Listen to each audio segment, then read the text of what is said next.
L'étoile montante d'Affaires conclues, l'émission à succès de France 2, également diffusée sur la RTBF. Elle est liégeoise, elle est notre invitée aujourd'hui, Aurore Maurice.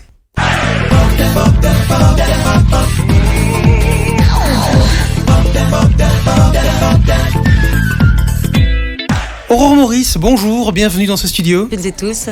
Alors, au programme de ce showbuzz, évidemment, on va parler de Affaires conclues, ça c'est évident, mais pas que, parce que certains de nos téléspectateurs, abonnés, ne connaissent pas non plus votre histoire, donc on va aussi parler de vos activités à Liège, activités commerciales, activités économiques, on va aussi parler de votre passé, on va revenir sur votre carrière de mannequinat, évidemment, et bien d'autres choses, on va vraiment brasser large. Mais tout d'abord, comment allez-vous ? On est fin juin, les vacances arrivent ? Pas de vacances en perspective, mais sinon je me porte très très bien. Il y a beaucoup de travail pour l'instant, donc focus business, et les vacances je pense que plutôt en septembre. Donc je vais laisser tout le monde partir en vacances, ils vont revenir la tête bien remplie de soleil.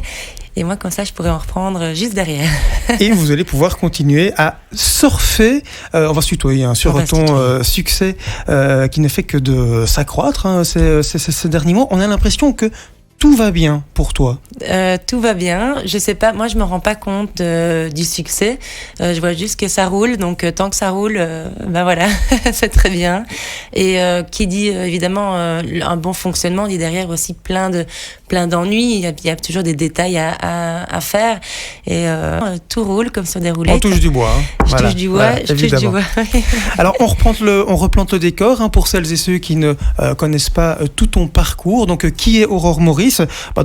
Tu es donc liégeoise, tu as débuté dans le mannequinat à l'âge de 14 ans, plus ou moins. Tes parents étaient antiquaires, tu as un peu suivi leurs traces, et tu t'es investi énormément dans la vie locale liégeoise.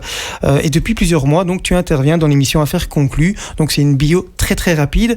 Il y a certainement des éléments que tu souhaites ajouter. Non, je pense que tu as décrit, on va dire, en long et en large et très concis mon parcours. Effectivement, j'ai des parents qui sont antiquaires. Je suis liégeoise, mais avant tout belge et certainement très européenne. J'ai travaillé dans la mode dès mon plus jeune âge et je continue encore maintenant. Je suis antiquaire, une maison d'hôtes, donc 3 appartements en plein centre de Liège, où toute la décoration va être en vente. Donc c'est vraiment, on va dire, la boucle est bouclée. J'ai toujours aimé voyager, j'ai toujours aimé recevoir, et puis surtout pouvoir acheter la décoration intérieure qui est dans nos appartements. Voilà, c'est un petit peu le succès. Alors finalement, oui, de la boucle qui n'est pas encore vraiment bouclée parce qu'il y a encore beaucoup de choses à faire.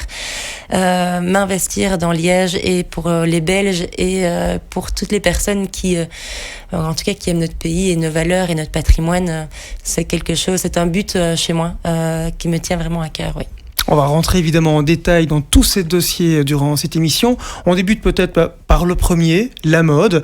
Donc c'était à 14 ans de cette expérience. Aujourd'hui, qu'est-ce qu'elle t'a apporté, cette expérience dans la mode ? Je pense que la mode m'a d'abord apporté beaucoup de patience. Très, très belle maturité très rapidement, de belles rencontres et surtout un goût pour le détail bien fait, les belles matières. Ça m'a apporté énormément. Quand on me dit est-ce que Aurore, tu te revois recours, j'y vais les yeux fermés. Ça a été très dur. On est vraiment dans des conditions où je commence à 14 ans, j'habite à Milan toute seule, en plus de terminer mes études avec un master, donc c'est très compliqué, mais quand on le veut, on le peut. Et voilà, c'était un très beau parcours. On voit des images qui repassent notamment. J'étais toute jeune. J'étais vraiment jeune. Nostalgie ou pas. Là, je continue encore à bosser, plus dans la mode, vraiment, mais plutôt dans le publicitaire. L'économie au niveau du fashion, toutes les magazines, le showbiz en fait qui tourne autour. On n'est plus aussi bien payé qu'avant. Il y a une crise qui est passée par là et on doit s'adapter. Et qui dit l'adaptation, dit de l'adaptation dans tous les métiers, dans tout le show business, que ce soit chez les journalistes, que ce soit chez les antiquaires, que ce soit dans la mode. On privilégiera maintenant peut-être quelqu'un qui a un compte Instagram avec 1 million d'abonnés plutôt qu'une mannequin qui a peut-être 14 ans d'expérience. Voilà. Mais avec ta nouvelle exposition, notamment dans Affaires conclues, est-ce que tu reçois encore des propositions pour refaire ce genre de choses ? Oui, mais ça n'a rien à voir avec mon exposition télévisuelle. J'ai une agence, je travaille beaucoup en Allemagne, qui s'en fiche en fait que je fasse de la télé ou pas et qui me prend comme je suis. Donc c'est vraiment des choses à part. J'ai 4-5 activités là pour l'instant sur le feu et je continue toujours. Je suis une hyperactive. Donc pour moi, s'il n'y a pas de projet, c'est une vie qui prend fin. Je me surcharge de boulot souvent. Et voilà, dans les agences, on prendra plutôt peut-être moi comme mon profil un peu hyper dynamique et pas forcément la télé parce qu'Affaires conclues c'est français et l'Allemagne n'a rien à voir dedans. Alors tout à l'heure, j'ai utilisé le terme d'antiquaire. Et si j'ai bien compris, c'est un terme qu'il faudrait que je bannisse ou que tout le monde bannisse de son vocabulaire. Antiquaire, j'aime ce mot-là parce qu'il est très beau. Antiquaire, c'est quelque chose qui est très noble. Et quand on dit très noble, dans la tête des gens, ça résonne comme c'est désuet, c'est très cher et c'est pas très actuel. Donc je préfère utiliser maintenant négociant en objet d'art ou marchand d'art, qui est beaucoup plus frais et qui va plus vite parler à notre génération. En tout cas, moi, j'ai 30 ans. Quand on dit à une personne de 30 ans antiquaire, il se demande encore ce que c'est. Il me dit c'est vendeur de chocolat. Ou c'est vrai que c'est un mot qui est plus vraiment utilisé. Alors, désuet, oui. Toujours utilisé, oui. Mais on essaie de renouveler, de mettre un vent nouveau à notre profession et on doit être en avant sur les réseaux sociaux, on doit avoir un site internet, chose qu'il n'y avait pas avant. Il y a 20 ans, on ne parlait pas d'un site internet, c'est du bouche à oreille, il y a une boutique et on allait chez les antiquaires, on faisait les antiquaires, on chinait, on faisait beaucoup plus les brocantes et aujourd'hui on doit voir la photo sur un réseau social et se dire après, ah ça m'intéresse et on achète sans toucher et sans le voir en vrai. C'est ça qui est vraiment étonnant parce que pour moi c'est un coup de cœur, on doit le voir, on doit le toucher comme un vêtement, comme un livre. On sent la passion à propos. Je pense que si on veut être antiquaire, marchand d'art ou négociant en art, si on n'a pas la passion qui vibre en nous, on peut, ça ne sert à rien de même de se lancer dans ce business-là. C'est un métier très compliqué et qui demande de l'apprentissage au quotidien. Et ce vent nouveau, tu l'apportes depuis maintenant plus d'1 an dans cette émission à succès, Affaires conclues, qui est donc diffusée sur France Télévisions. On voit le générique qui évidemment parle aussi à de nombreux Belges, puisque c'est également diffusé chaque jour toutes les après-midi sur la RTBF. Comment cette aventure a débuté ? Cette aventure, elle a débuté il y a 3 ans. 3 ans et demi même.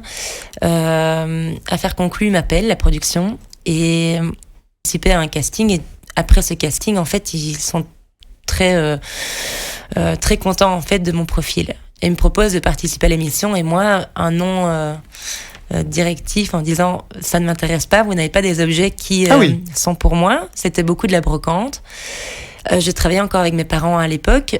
Aujourd'hui je me suis émancipée. Et au moment où je m'émancipe, en fait, Affaires conclues me recontacte. On arrive à la fin du Covid. Et là, je me dis, s'il me recontacte une deuxième fois, toutes les portes sont ouvertes et je vais travailler pour moi. Ils ne sont pas rancuniers, c'est déjà un bon signe. Non, ça a été... je pense que tout était aligné et c'était le moment. Donc les opportunités, je les prends toujours à bras ouverts. Et là, je me suis dit, là, je vais le faire pour moi, je vais aller à l'émission. Comment est-ce qu'ils sont venus me chercher ? J'avais une chaîne YouTube à l'époque où je faisais les petites histoires d'Aurore et j'expliquais en fait chaque objet, l'histoire, la provenance, comment reconnaître un bronze par exemple. Voilà, et c'est comme ça qu'ils sont venus me chercher. Tu as dit à l'époque, je pense que la télé, c'est peut-être pas forcément mon truc parce que je ne regarde pas la télé. En tout cas, c'est pas spécialement dans mon ADN. Donc, tu as peut-être voulu bouleverser les codes, en tout cas faire de la télévision à ta manière. Qu'est-ce que tu as changé ? Qu'est-ce que tu as apporté ? Moi, je pense que j'ai apporté peut-être de la fraîcheur. En tout cas, c'est ce qu'on me rapporte, sans vouloir prendre le grand coup. Mais on me dit oui, de la fraîcheur et peut-être un peu de dynamisme, une nouvelle jeunesse, cette émission. On m'aime ou on me déteste. J'y vais parce que je m'amuse. J'ai rencontré beaucoup de confrères et de consoeurs qui aiment les mêmes choses que moi. et puis de voir aussi de nouvelles marchandises qu'on n'a pas forcément en Belgique, et toujours à apprendre énormément. Moi, je regarde pas la télé, effectivement, donc quand on m'appelle et qu'on me dit « Ah, Aurore, c'était jolie cette tenue que tu portais ou l'objet que tu as acheté », je ne sais pas, je ne regarde pas la télé. Ça me permet aussi peut-être de rester les pieds sur terre, je pense. Je regarde pas ce qui se passe sur les réseaux sociaux, et j'ai plutôt ma tête dans les livres et dans les expositions. Voilà, ça c'est mon gros kiff, c'est d'être... j'ai une pile de livres, j'ai une bibliothèque à ne plus en finir. Voilà, c'est peut-être ça qui me sauve aussi et qui me permet de continuer l'émission sans... Et cette notoriété, alors, comment est-ce que tu la remarques si tu ne regardes pas la télé ? Comment est-ce qu'elle se concrétise ? Dans la rue, au restaurant, dans les supermarchés. Voilà, des gens toujours bienveillants. Beaucoup plus de selfies. Oui, et ça me dérange pas quand il y a le respect encore de la vie privée. Voilà, c'est toujours avec bienveillance et les gens posent toujours la question « Aurore, ça vous embête si... » Et tout de suite, ou alors on me montre du doigt et je fais un petit... voilà, et donc oui, ils comprennent que... voilà, donc non, c'est très chouette parce que c'est toujours avec beaucoup de spontanéité et on voit qu'il y a des spectateurs qui regardent cette émission. Et beaucoup plus en Belgique qu'en France. Donc, merci à la fidélité belge, ça me fait toujours plaisir. Ton meilleur souvenir ? Ton meilleur achat ? Affaire conclue, mon meilleur souvenir, mon meilleur achat, je pense que j'ai cloué le bec à plusieurs. On m'appelait d'ailleurs la couillue, le premier jour où j'arrive à l'émission. Oui. D'accord, voilà, j'ai mon titre, merci. J'arrive à l'émission et il y a un étui à cigarette qui est signé Laporte, qui est en or, émail et diamant. Et je pense que personne ne sait vraiment ce que c'est. Et moi, je monte et j'achète ça à pas loin de 5 000 €. Et là, ils se sont dit, mais la nana, elle sort où ces 5 000 balles ? Elle connaît rien ou... Voilà, ou alors, en tout cas, ils ne savaient pas peut-être mes connaissances. Je n'en sais rien. Moi, en tout cas, je suis arrivée là en mode un petit peu les doigts en éventail. Les doigts de pied en éventail. C'est mon premier tournage. J'avais peur pas d'être exposée à la télé. J'avais pas peur des caméras, mais j'avais plutôt peur ils sont tous avec des portefeuilles pleins. Et si je montre pas mes preuves aujourd'hui et que je montre pas que je sais acheter, je vais me faire, mais à mon avis, ils vont tous rire pendant des semaines et des semaines. Et j'ai acheté ce porte-cigarette à 5 000 €. 2 semaines plus tard, c'était revendu pas loin du double. Voilà. Ah oui, donc c'est finalement rentable. Oui, ça dépend quels objets quand pas on toujours. bourre. Non, la dernière fois, c'est Lego belge où Stéphane arrive avec des objets pour justement la vie des objets. Non, c'est pas la vie des objets, c'était la chasse aux objets. Il arrive avec une cliente sur le plateau et c'est une garniture de salle de bain en urène, Valsa-Lambert, qui vaut entre 100 et 180 €. Eh ben Aurore, elle le chope à 600 balles. Donc du coup, non, c'est pas du tout rentable. Mais je l'ai déconstruit, cette garniture de salle de bain. Je l'ai mis en support mural, une vraie sculpture murale avec un néon en UV qui fait réfléchir l'urène. Donc voilà, on essaie de trouver des idées pour ne pas perdre trop d'argent. Mais ça nous arrive.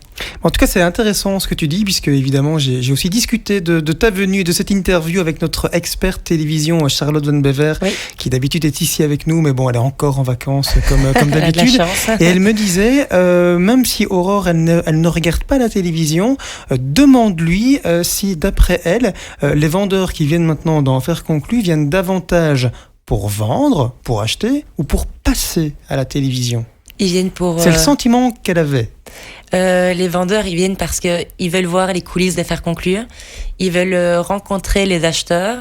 Et c'est pour passer à la télé. Il y a beaucoup, c'est vrai, de brocanteurs, de jeunes brocanteurs qui se lancent et qui viennent un petit peu faire leur pub.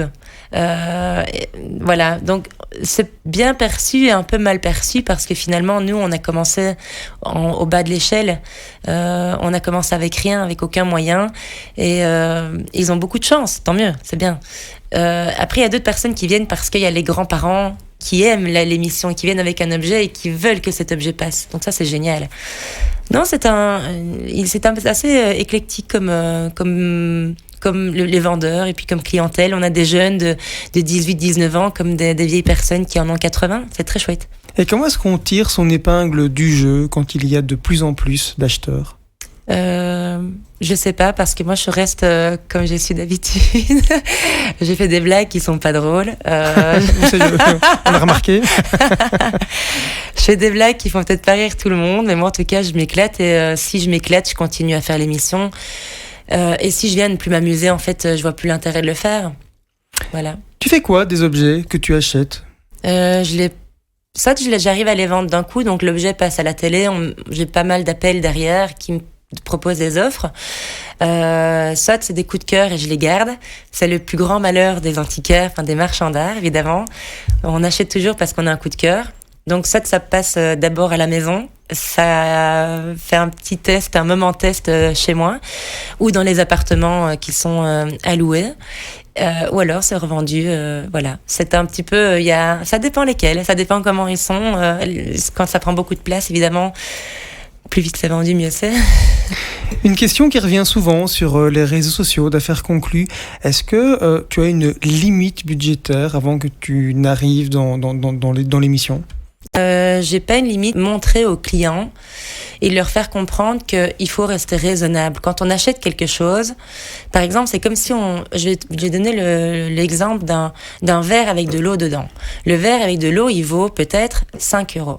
Si je l'achète à 500, on va me dire que c'est déraisonnable. Un client va venir derrière, va me dire « Ah, mais moi aussi j'ai un verre avec de l'eau dedans. Mais vous m'en proposez 500 ?» Ben non, en fait, c'est la télé. Et on se passe un peu pour des guignols. Donc, j'aime bien juste dire, si je mets mon offre à 50 €, c'est 50 €. Oui, mais un peu plus. Non, un peu plus, c'est que chez le boucher, on vous dit un peu de boudin blanc, un peu plus. Le boulanger va pas vous dire, je vous mets un croissant en plus gratuitement. Enfin, je veux dire, restons, oui, c'est de la télé, j'adore ça, c'est très chouette, je peux jouer le jeu, je peux monter un peu plus. Mais à un moment donné où il faut rester crédible face aux téléspectateurs et de dire qu'on reste quand même antiquaire, on n'est pas des stars de la télé, on a un boulot derrière. Voilà. En tout cas, on voit que tu prends ton pied, ça c'est clair, tu t'amuses vraiment bien. Oui. Une rencontre peut-être qui sort du lot parmi tous les acheteurs ou même Sophie Davant, est-ce que... Une rencontre où je m'y attendais pas du tout. C'est effectivement avec Sophie, qui est une personne incroyable, vraiment incroyable. J'ai beaucoup de respect pour elle et c'est un petit peu la personne que je sais pas, qui est un petit peu un exemple. Après 30 ans de télé, être une femme, avoir son âge et encore passer dans les émissions et faire des magazines, faire encore de la télé. Enfin, je veux dire, c'est incroyable. Après, il y a Marie Gissordet, qui est vraiment devenue une copine, Cynthia, Damien, Joanne, FX, on est vraiment Stéphane aussi, Caroline Margeridon, c'est des copains, voilà. On a vraiment réussi à lier une amitié et en fin de chaque tournage, on va boire un pot, on va manger un bout et c'est vraiment très très chouette. Pierre-Jean Chalençon est venu dans ce studio il y a plus ou moins 2 mois. Un tout petit passage. Oui. Ça m'intéresserait d'avoir ton avis sur ce qu'il racontait à l'époque, c'est il y a 3 mois. Oui. Sophie Davant, Madame Sophie Davant, elle se permettait d'arriver en moto. Elle avait en moto-taxi. Nous, on nous avait refusé ça au bout d'un an parce que ça, soi-disant, ça coûtait trop cher. On était payé au lance-pierre des sommes ridicules. Bon, alors qu'on devait dépenser au départ. Et surtout, il faut quand même le dire, on n'avait même pas une loge. Vous savez, vous saviez ce que c'était que notre loge pour les acheteurs, hein? C'était les toilettes où Sophie Davant allait faire aller aux toilettes, quoi, si je peux dire. Oui. Et il y avait un petit frigo avec des souris et des rats. Bon, alors si c'est ça, et on pouvait pas se reposer quand on devait se reposer, on se reposait dans le décor avec un petit canapé. Il exagère? Eh bien, quand on connaît Pierre-Jean Chalençon, que je n'ai vraiment pas pu croiser en fait en vrai, mais quand on voit qu'il est tout nu derrière un rideau rouge pour juste essayer de se faire vendre, ben ça montre un petit peu le personnage. Il en fait beaucoup. Alors oui, effectivement, on est dans les anciens ateliers Christophe où on n'est pas dans des vrais studios comme ici avec tout le luxe qu'on puisse proposer. Il faut remettre dans le contexte. On est bien, ça j'avoue. Vous êtes très très bien et on est ici. Oui, nous on tourne dans des anciens. Voilà, c'était Christophe. On n'est pas dans des vrais studios comme ici avec des murs blancs. On n'est pas. Il faut remettre tout dans le contexte. Alors Sophie Davant, elle vient en moto parce qu'en fait, elle est dans des timings serrés et c'est plus rapide. Nous, on a notre temps où moi j'ai en taxi. C'est vachement cool. On a un hôtel pas très loin. On prend le temps pour le petit déjeuner. Sophie, elle est en timing pressé. Oh, donc tout va bien. Ben oui, donc c'est beaucoup de choses, beaucoup de blabla pour juste en fait se faire entendre et c'est très bien pour lui. Moi, je préfère dire les choses telles qu'elles sont. Voilà, tout se passe bien. On a vraiment une belle équipe. On a effectivement un chouette petit canapé où on peut se reposer. En fait, quand on trouve juste le temps de se reposer, il avait peut-être lui le temps. Nous, on n'a pas le temps. On apprend, on discute, on prend des cafés, on va voir la prod, on discute avec en fait tous les accessoiristes, tous les monteurs, tous les techniciens et on passe un très bon moment. Voilà. Donc des toilettes, ça reste des toilettes. Et tu n'es pas payé au lance-pierre. Et je suis pas payée. En fait, c'est notre propre initiative où en fait on a tout à gagner dans cette émission. Donc si ça lui convenait pas, il avait qu'à partir plus tôt. Voilà, ça c'est dit. Alors, on m'avait prévenu que tu n'avais pas ta langue dans la poche. Bon, j'ai dit juste ça les choses telles qu'elles sont. C'est les choses telles qu'elles sont. J'ai pas caché, j'ai rien à cacher en fait, et je ne parle jamais en mal de personne. Mais quand on vient dénigrer, faussement, ou en tout cas quand c'est pas juste, je préfère remettre justice à sa place. Et voilà. J'aime bien quand c'est juste et honnête. Affaire conclue, on est au mois de juin, c'est la fin de la saison. Oui. En septembre, tu seras de nouveau là. Tu as re-signé ? Oui. Oui. Oui. Ah bah. Il m'a proposé des dates, donc voilà. Ça continue. Oui, ah bah exactement. Super. On va changer de sujet, on va un petit peu parler de tes activités liégeoises. Je pense qu'il y a pas mal d'actualités. Tu as déjà d'ailleurs lancé quelques pistes en début d'émission. Grosso modo, tu en es où ? J'en suis où ? Je manque de temps. Si je pouvais avoir des journées de 48 heures, ça m'arrangerait. J'essaie de dormir mes 8 heures par jour. Je suis une entrepreneur, une businesswoman, si on peut l'appeler comme ça, où j'essaie de toujours aider les autres et les commerçants locaux. J'essaie de développer ma ville natale. J'essaie de mettre en avant sur une chaîne française la Belgique, notre savoir-faire et surtout notre belle gastronomie. Je suis une épicurienne dans l'âme. J'en suis où ? Partout et nulle part à la fois, parce que j'ai tellement d'envie, tellement de rêves et de projets à accomplir qu'il me faudrait encore une bonne centaine d'années. Voilà. Par contre, il y a un nouveau concept, si j'ai bien compris, qui va bientôt se concrétiser, ou il est déjà concrétisé, un concept unique. Oui, unique en Wallonie, où en fait, dans notre maison, on a ouvert 3 appartements Airbnb. Ça s'appelle la maison de Chestré. C'est situé à 5 minutes de la gare des Guillemins et toute la décoration intérieure est à vendre. Donc vous venez dormir, la nuit porte conseil et vous pouvez repartir avec un tableau, un vase, un luminaire. Si quelque chose vous tape dans l'œil, voilà, c'est livré chez vous dès que vous rentrez à la maison. Il y a un site internet si quelqu'un souhaite... Voilà, donc réservé, soit sur Booking, soit sans citer de site. Mais voilà, il y a... tout le monde connaît de toute façon. Y a pas... Booking ou la maison de Chestré, comme la rue de Chestré, près de la place de Broncard. C'est une maison qui est du 19e, on a gardé tous les éléments anciens. Évidemment, moi je suis antiquaire, donc... marchand d'art. Je ne me permettrai pas de vous reprendre. Marchand d'art, et donc pour moi c'était l'innovation dans justement notre patrimoine, et c'était ça qui était important. Donc on est sur un 5 épis, donc un 5 étoiles. Vous dormez dans des lits qui sont fabriqués encore à la main, qui sont londoniens. C'est pas loin de 8 000 € le lit. Donc on voulait vraiment avoir le top luxe tout en restant très liégeois. Donc des chambres d'hôtes. Alors évidemment, tout le monde se pose la question, mais forcément, Aurore, elle doit avoir un magasin. Sauf que c'est pas vraiment le cas. C'est pas encore le cas. Je suis en négociation. J'avoue que ça a été un premier choix de ne pas avoir de magasin. Donc moi, je travaille en chambre. C'est un terme qu'on utilise depuis des lustres. C'est un petit clin d'œil à mon métier. Pour dire, en fait, c'est sur rendez-vous. Donc, si vous aimez un objet, une pièce, elle est visible sur mon site internet ou du bouche à oreille. Voilà, c'est comme ça que je travaille pour l'instant. Et puis peut-être dans 6 mois, on se reverra dans une boutique. Alors, des journées de 48 heures, c'est ce que tu souhaiterais, parce qu'effectivement, outre toutes tes activités, tu es aussi impliqué avec de nombreux acteurs liégeois. Oui. Je sais que par exemple, tu as mené différents projets pour aussi redynamiser le quartier du cœur historique, le centre-ville, exactement. avec une nocturne jusqu'à 21h Oui. pour voilà. Quels sont les nouveaux projets que tu vas mener peut-être dans ce cadre-là? Le quartier du cœur historique, j'y habitais à l'époque. J'ai déménagé et pendant que j'habitais dans ce quartier, j'ai vraiment voulu redynamiser économiquement et touristiquement parlant ce quartier. Je voulais en faire en fait le quartier des arts, comme on a dans les grandes villes. Et c'est vrai qu'on est encore avec des vieux marchands, encore avec des vieux indépendants qui ont difficile d'admettre le changement et l'innovation. Mais on y est arrivé. Et là, maintenant, j'habite dans le quartier des Guillemins, qui est en pleine expansion, où on a beaucoup de nouvelles constructions, de vrais petits marchands locaux qui s'y installent.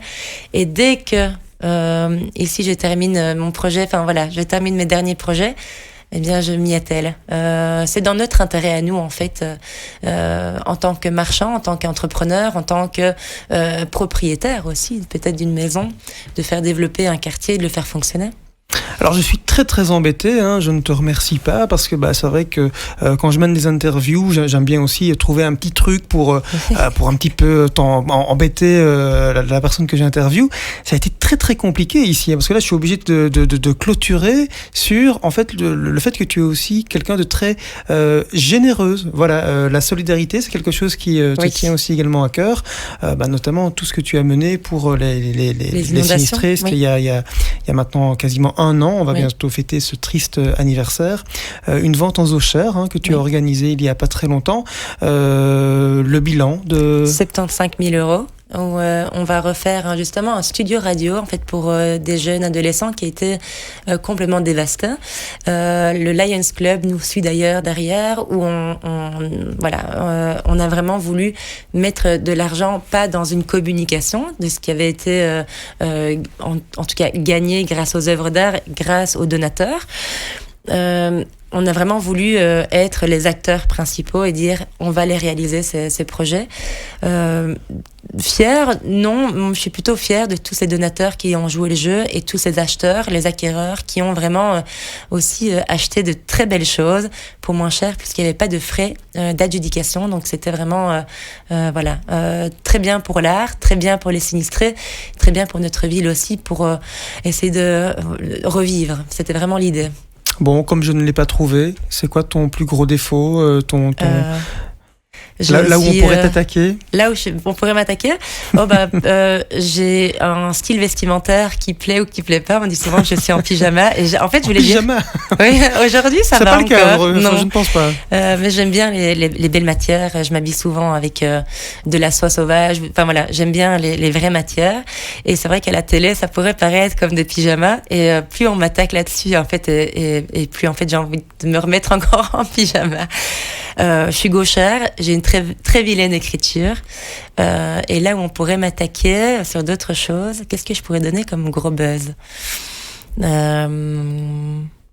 Je sais pas trop en fait. Je pense que j'ai un humour juste de merde et que mon compagnon Pascal, que là je lui fais un petit clin d'œil, il m'a toujours dit laisse-moi l'humour et occupe-toi d'autre chose. Et il a eu raison. Et l'avantage de ce type d'interview, c'est qu'on a le temps, donc on ne se prend pas la tête. Je te laisse le mot de la fin. Y a-t-il un dernier élément, dernier dossier, dernier projet que tu souhaiterais évoquer, que je n'ai pas spécialement moi abordé dans cette interview? Non, mais si je peux juste donner un petit conseil à toutes ces personnes qui hésitent et qui sont sur le bout du plongeoir et qui sont elles sont prêtes à plonger, mais vraiment avoir peur. Si vous avez quelque chose quelque chose qui vous anime au fond de vous, qui vous fait vibrer et que vous êtes sûr en fait que ça va fonctionner, faites-le. Sautez, vous allez voir que finalement c'est pas si profond que ça et l'eau elle est bonne. Donc allez-y. Je croise de plus en plus de gens qui ont peur de se lancer dans quelque chose et qui pourtant ont une passion. Foncez, voilà. Aurore Maurice, du lundi au vendredi sur la RTBF et France Télévisions, dont Affaires conclues sur booking.com. Donc, voilà, la maison de Chevrets. Voilà, entre autres. Donc, tu es liégeoise, mais tu as répété plusieurs fois durant cette émission que tu étais avant tout belge. Et ça tombe bien parce que tu as peut-être une annonce exclusive à nous faire. Alors, vous allez garder ça pour vous, mais c'est du belge. On verra certainement... prochainement, voilà. Donc, vous gardez ça pour vous. Me tue, c'est bouche cousu yeux. C'est notre genre, on ne publiera rien. Vous, les journalistes. Non, mais voilà, une petite pépite. Vous voulez un petit peu un truc exclusif, le voilà. Donc, on verra certainement dans C'est du belge. Sur la RTBF, dans C'est du belge, avec Gérald Waltley, mais qui, a priori, n'a rien à voir avec cette... Non, pas du tout. C'est pas Gérald qui m'a fait entrer. On m'a contacté tout simplement et je suis ravie parce que c'est du belge. C'est vraiment voilà, ça me correspond énormément. Donc c'est très bien. Merci pour ce passage. À très bientôt et très belle continuation. Merci et à bientôt.